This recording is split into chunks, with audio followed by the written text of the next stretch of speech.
পটুয়াখালীতে ঘুরতে গেলে কোথায় কোথায় ঘুরতে যাবেন চলেন এক নজরে দেখে আসি। শুরুতেই আপনি দেখতে পারবেন দৃষ্টিনন্দন পায়রা সেতু। মূলত পায়রা নদীর উপরে এই সেতুটির অবস্থান বা নির্মাণ করা হয়েছে বিধায় এই সেতুর নামকরণ করা হয়েছে পায়রা সেতু। স্থানীয় লোকেরা এই সেতুকে লেবুখালীর ব্রিজ বা লেবুখালী সেতু হিসাবে চিনে থাকে।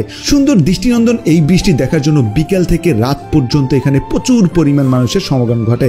আপনি যদি পটুয়াখালী ঘুরতে আসেন অবশ্যই এই ব্রিজটির সৌন্দর্য দেখে যাবেন। ব্রিজটি থেকে খুব কাছেই রয়েছে পটুয়াখালী বিজ্ঞান ও প্রযুক্তি বিশ্ববিদ্যালয়। মূলত এটি ছিল পটুয়াখালী কলেজ, পরবর্তীতে এটিকে 2002 সালে পটুয়াখালী বিজ্ঞান ও প্রযুক্তি বিশ্ববিদ্যালয়ে রূপান্তরিত করা হয়। পটুয়াখালী আসলে দৃষ্টিনন্দন এই বিশ্ববিদ্যালয়টি অবশ্যই ঘুরে যাবেন, আপনার ভীষণ ভালো লাগবে। আর পটুয়াখালীর সব থেকে জনপ্রিয় স্থানের মধ্যে অন্যতম স্থান হচ্ছে সেলফি রোড বা কাশ্মীর রোড।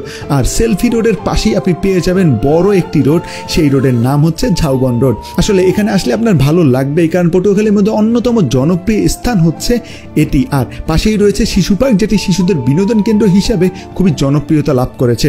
প্রতিদিন বিকাল থেকে রাত পর্যন্ত এখানে অনেক মানুষের সমাগম ঘটে।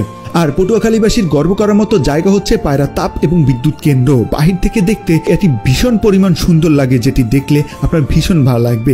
এটি বাংলাদেশের অন্যতম অপরিহার্য একটি বিদ্যুৎ কেন্দ্র, যেখান থেকে প্রতিদিন 1000 থেকে 1200 মেগাওয়াট বিদ্যুৎ উৎপন্ন করা হয়। সময় পেলে অবশ্যই ঘুরে আসবেন এই পায়রা তাপ ও বিদ্যুৎ কেন্দ্র থেকে। পটুয়াখালী জেলার ধুমকি উপজেলার শ্রীরামপুর গ্রামে পেয়ে যাবেন শ্রীরামপুর জমিদার বাড়ি। এই জমিদার বাড়ির জমিদার অনেক প্রভাবশালী ছিল, কারণ 56টা মৌজার জমিদারি তার দখলে ছিল। মুর্শিদ কুলি খায়ের শাসনামল থেকে এই জমিদারিত্ব শুরু হয়, যা এখন একেবারে একটি ভূতুরে বাড়িতে পরিণত হয়েছে।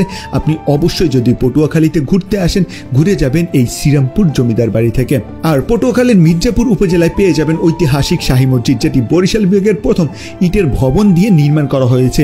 এই মসজিদটি 1465 খ্রিস্টাব্দে নির্মাণ করা হয়েছিল। খান ওজিয়াল খান নামে একজন ব্যক্তি এই মসজিদটি নির্মাণ করেন। তাই আপনি যদি পটুয়াখালী ঘুরতে আসেন অবশ্যই ঘুরে যাবেন এই ঐতিহ্যবাহী মসজিদ থেকে। পটুয়াখালী সৌন্দর্যের কথা বললে সবার প্রথম যে কথাটি মাথায় আসে সেটি হচ্ছে সাগরকন্যা কুয়াকাটার কথা।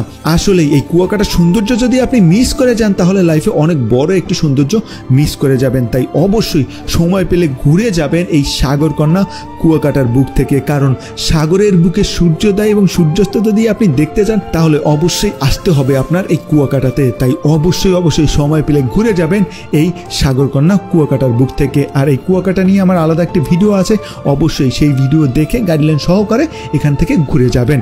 তো আজকের মতো এ পর্যন্তই, দেখা হচ্ছে নতুন জেলার ভিডিও নিয়ে। সেই পর্যন্ত ভালো থাকবেন, সুস্থ থাকবেন, আল্লাহ হাফেজ।